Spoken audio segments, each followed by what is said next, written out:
मैं हूं शिवानी और आप देख रहे हैं बीजापुर एक्सप्रेस। चलते हैं खबरों की ओर।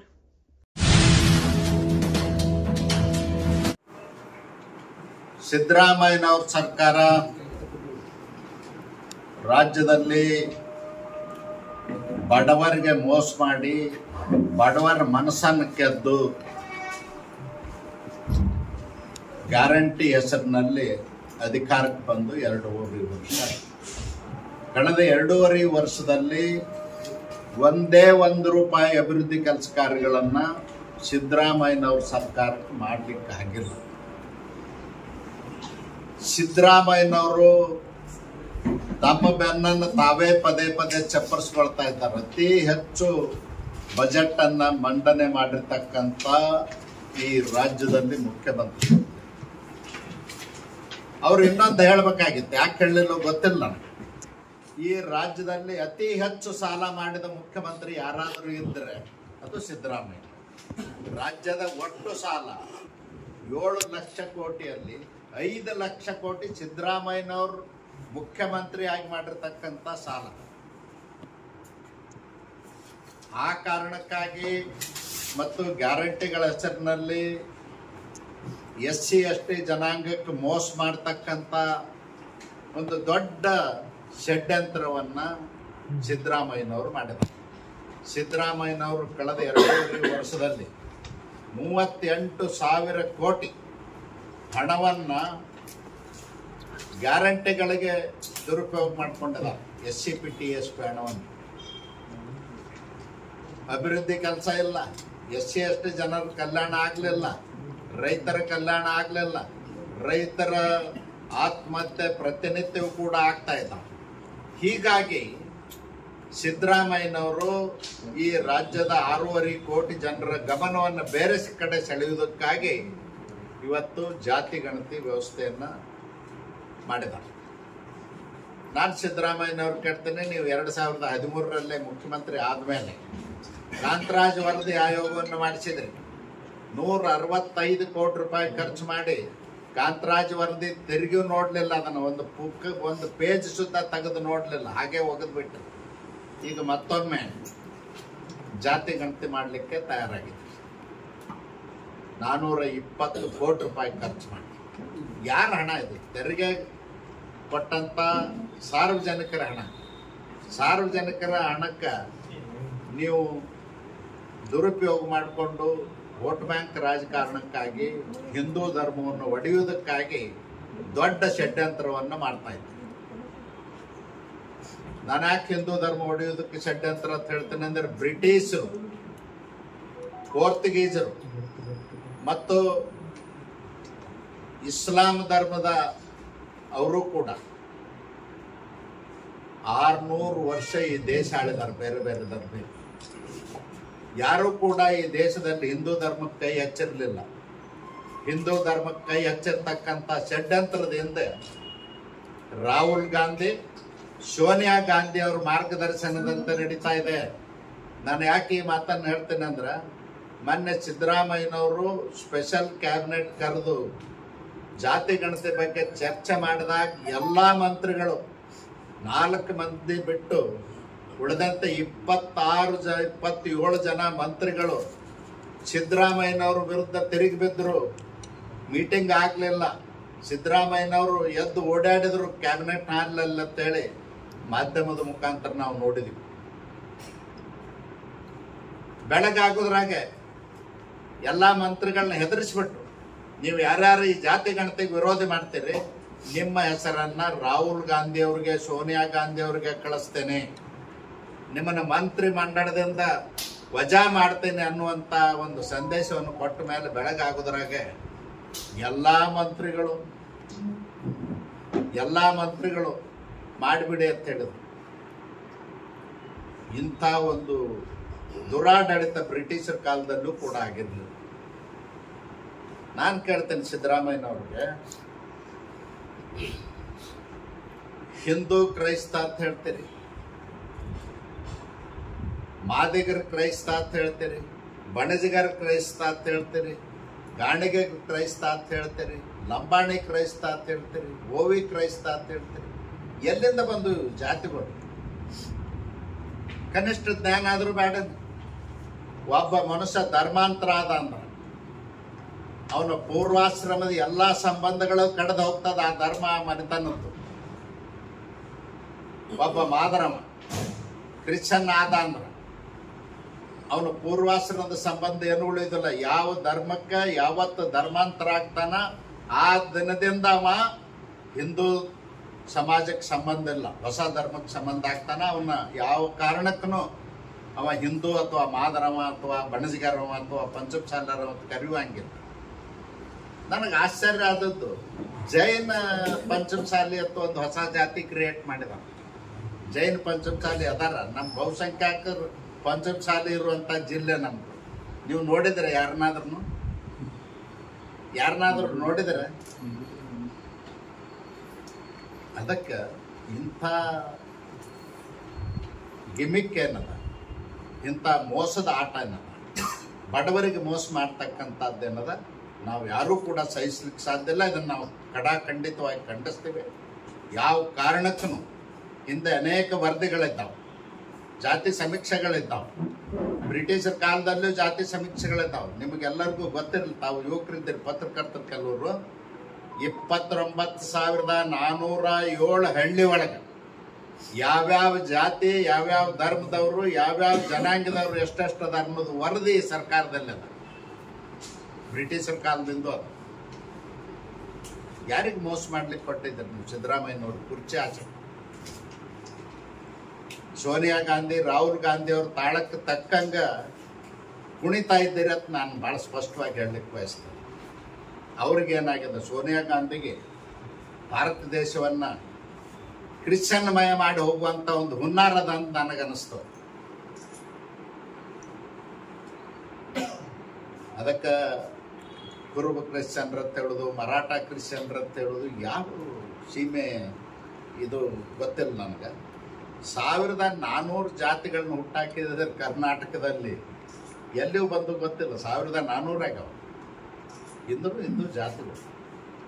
ಲಿಂಗಾಯತರೊಳಗೂ ಇದ್ದಾವೆ. ಗಾಣಿಗರು ಇದ್ದಾರ, ಪಂಚಮಸಾಲಿ ಇದ್ದಾರ, ಬಣಜಿಗಾರರು ಇದ್ದಾರ, ಆದಿ ಬಣಜಿಗಾರರು ಇದ್ದಾರ, ಮಾಲಗಾರರು ಇದ್ದಾರ, ಕುಂಬಾರ ಇದ್ದಾರ, ಕಂಬಾರ ಇದ್ದಾರ, ಅನೇಕ ಹಡಪದವ್ರು ಇದ್ದಾರ, ಅನೇಕ ಉಪಜಾತಿಗಳಿದ್ದಾವೆ. 56 ಉಪಜಾತಿಗಳು ಲಿಂಗಾಯತರಲ್ಲಿ ನಾನು ನೋಡಿದಂತೆ ಇವರು ಎಲ್ಲ ಉಪಜಾತಿಗಳು ಸೇರಿ ಇವತ್ತು ಅದನ್ನು ಎಷ್ಟು ಮಾಡಿದಾರ? 200 ದಾಟದೇವು. ನಮ್ಮಲ್ಲಿ 101 ಜಾತಿ SC ಒಳಗೆ ನೋಡಿದ್ವಿ. ಅದನ್ನು ಮತ್ತೆ 49 ಜಾಸ್ತಿ ಹೆಚ್ಚು ಮಾಡಿದ್ವಿ. ಎಲ್ಲಿಯೂ ಬಂದು ಅಂತ ಮಾಂಗಾರ್ಡಿ ಕ್ರಿಶ್ಚಿಯನ್, ಮಾಂಗಾರ್ಡಿ ಒಳಗೆ ಕ್ರಿಶ್ಚಿಯನ್ ಇದ್ದಾರ. ಮಾಂಗಾಡ್ರು ಓಣಿನೇ ಅದ, ನೀವು ನೋಡಿರಿ. ಸಿಕ್ಕಲ್ಗಾರ ಓಣಿನೇ ಅದ, ನೋಡಿರಿ. ಅವ್ರು ಯಾರ ಕ್ರಿಶ್ಚಿಯನ್ರು ಇದ್ದಾರ. ಅದಕ್ಕೆ ಈ ರೀತಿ ಮಾಡೋದನ್ನು ಖಂಡಿಸಲಿಕ್ಕೆ ನಾನು ಬಯಸ್ತೇನೆ.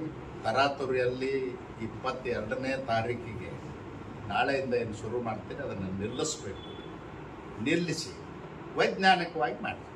ನೀವೇನು ಹೇಳ್ತಾ ಇದ್ದೀರಿ, ಬಡವ್ರಿಗೆ ಮೋಸ ಮಾಡೋದು, ಬಡವರಾಗೆ ಉಳಿಬಾರ್ದು, ಅವ್ರನ್ನ ಶೈಕ್ಷಣಿಕವಾಗಿ, ಸಾಮಾಜಿಕವಾಗಿ, ಆರ್ಥಿಕವಾಗಿ ಮೇಲೆತ್ತಲಿಕ್ಕೆ ನಾನು ಮಾಡ್ತಾ ಇದ್ದೇನೆ. ನಾವು ಅದಕ್ಕೆ ಒಪ್ತೀವಿ. ಸಾಮಾಜಿಕ ನ್ಯಾಯಕ್ಕೆ ನಾವು ತಯಾರಿದ್ದೀವಿ. ಆದರೆ ತರಾತುರಿಯಲ್ಲಿ ನಾಳೆನೇ ಮಾಡ್ಬೇಕನ್ನೋದಿಲ್ಲ. ವೈಜ್ಞಾನಿಕವಾಗಿ ಮಾಡಿ, ಸಮಯ ಕೊಡಿ. ಜಾತಿ ವಿಷಯಕ್ಕಿಂತಲೂ ಬಡತನ ಯಾರ್ಯಾರ್ದದ ಅವ್ರದ್ದೆಲ್ಲರದ್ದು ನೋಡಿ. ಮತ್ತು ಆರ್ಟಿಕಲ್ 341ಗೆ, ಸಂವಿಧಾನದ ಆರ್ಟಿಕಲ್ 341ಗೆ ನೀವು ಮೋಸ ಮಾಡ್ತಾ ಇದ್ದೀರಿ.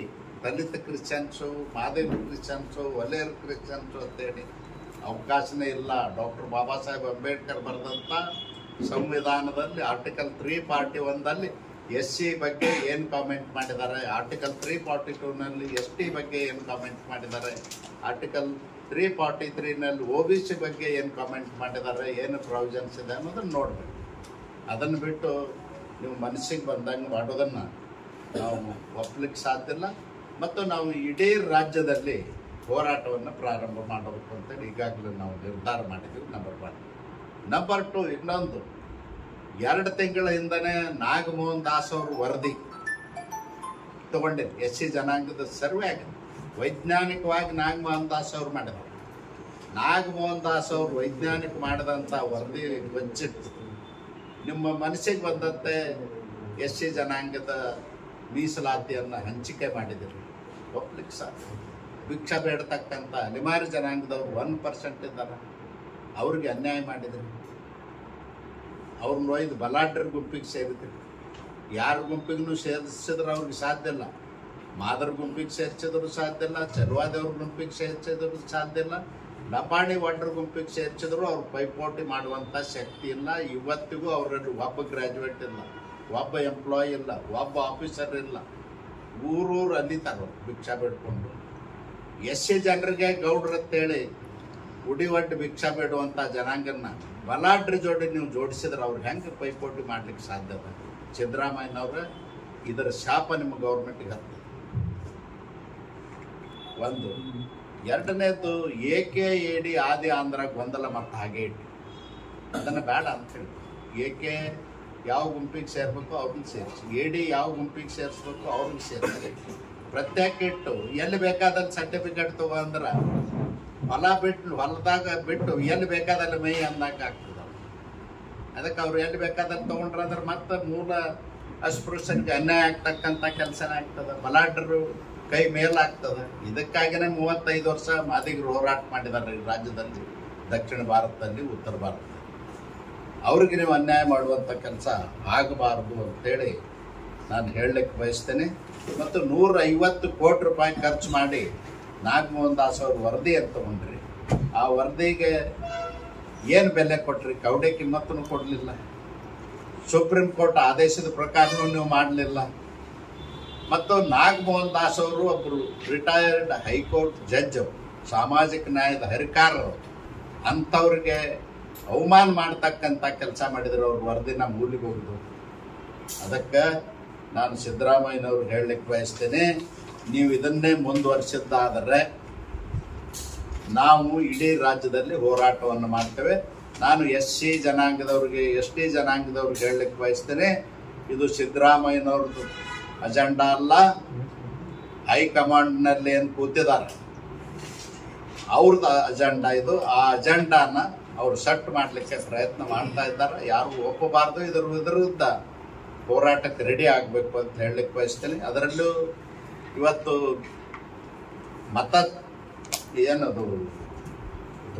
ಮತ ಚೋರಿ, ಮತಗಳ್ಳತನ ಅದನ್ನೇನು ಮಾಡ್ತಾ ಇದ್ದಾರೆ. ಇದು ನೇರವಾಗಿ ಹೇಳ್ತೀನಿ, ಇದು ಅಸ್ಪೃಶ್ಯ ಜನಾಂಗದವ್ರಿಗೆ, ದಲಿತರಿಗೆ ಆಗ್ತಕ್ಕಂಥ ಮೋಸ. ಇದು ನಮಗಿರುವುದು ಒಂದೇ ಅಧಿಕಾರ ಈ ದೇಶದಲ್ಲಿ. ಪ್ರಜಾಪ್ರಭುತ್ವದ ವ್ಯವಸ್ಥೆಯಲ್ಲಿ ಮತದಾನ ಹಕ್ಕು ಇರೋದ್ರಿಂದನೇ ನಮಗೊಂದು ಶಕ್ತಿ, ಅದೇ ಒಂದು ನಮಗೆ ನ್ಯಾಯ. ಅದನ್ನೇ ನೀವು ಮೊಟಕುಗೊಳಿಸುವಂತ ಪ್ರಯತ್ನ ಮಾಡ್ತಾ ಇದ್ದೀರಿ. ರಾಹುಲ್ ಗಾಂಧಿ ಮಾತು ಕೇಳಿ, ಅದು ಆಗಬಾರ್ದು. ಮತ ಚೋರಿ ಅಂತಕ್ಕಂಥದ್ದು ದಲಿತರಿಗೆ ಆಗ್ತಕ್ಕಂಥ ಮೋಸ, ಅನ್ಯಾಯ ಅಂತೇಳಿ ನಾನು ಬಹಳ ಸ್ಪಷ್ಟವಾಗಿ ಹೇಳಲಿಕ್ಕೆ ಬಯಸ್ತೇನೆ.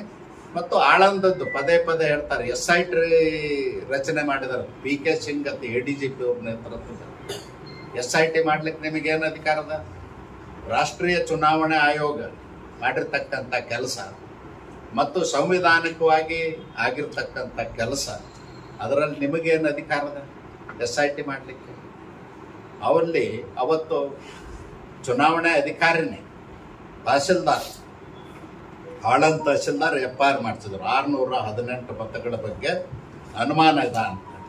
ಅವಾಗ ಅದನ್ನು ವೆರಿಫೈ ಮಾಡಿದ್ಮೇಲೆ ಕೇವಲ 24 ಮತ ಮಾತ್ರ ಜೆನ್ಯೂನ್ ಇದ್ದಾವ, ಸತ್ಯ. ಅದು ಉಳಿದದ್ದು ಎಲ್ಲ ಬೋಗಸ್ ಅದಂತೆ ಡಿಲೀಟ್ ಮಾಡಿದಾರ. ಅವರು ಅವನ್ನ ರಿಜೆಕ್ಟ್ ಮಾಡಿದ್ದಾರೆ. ರಿಜೆಕ್ಟ್ ಮಾಡಿದ್ದನ್ನ ಇವತ್ತು SIT ಮಾಡಿ ನೀವು ಮಾಡ್ತೀರಂದ್ರೆ, ಹಾಗಾದ್ರೆ ನಿಮ್ಮ ಮೇಲೇನೂ ಆರೋಪ ಅದ ಸಿದ್ದರಾಮಯ್ಯನವ್ರೆ. ನೀವು ಬಾದಾಮಿಯಲ್ಲಿ ಮತ ಖರೀದಿ ಮಾಡಿದ್ರಿ ಅಂತೇಳಿ ಸ್ವತಃ ಯಾರು CM ಇಬ್ರಾಹಿಂ ಅವ್ರು ಹೇಳಿದ್ರು. ಮಾಜಿ ಕೇಂದ್ರ ಮಂತ್ರಿ, ಮಾಜಿ ರಾಜ್ಯದ ಮಂತ್ರಿ, ನಿಮ್ಮ ಆತ್ಮೀಯ ಮಿತ್ರರೇ ಹೇಳಿದ್ರು, ಸಿದ್ದರಾಮಯ್ಯನ ಗೆಲ್ಲಿಸಲಿಕ್ಕೆ ನಾವು 3,000 ಮತಗಳನ್ನ ಖರೀದಿ ಮಾಡಿದ್ದೀವಿ ಬಾದಾಮಿಯಲ್ಲಿ. ಹಾಗಾದ್ರೆ ಅದಕ್ಕೊಂದು SIT ಮಾಡಿ ಜವಾಬ್ದಾರಿ ವಂಶ ಹೇಳಿದ, ಅದಕ್ಕೊಂದು ಮಾಡಿ. ಅದನ್ನು ಬಿಟ್ಟು ನೀವು ಈ ರೀತಿ ಮಾಡೋದು ಸರಿಯಲ್ಲ. ನಾನು ಇಷ್ಟೇ ಹೇಳ್ತೇನೆ, ಇದನ್ನು ಕೈ ಬಿಡಬೇಕು.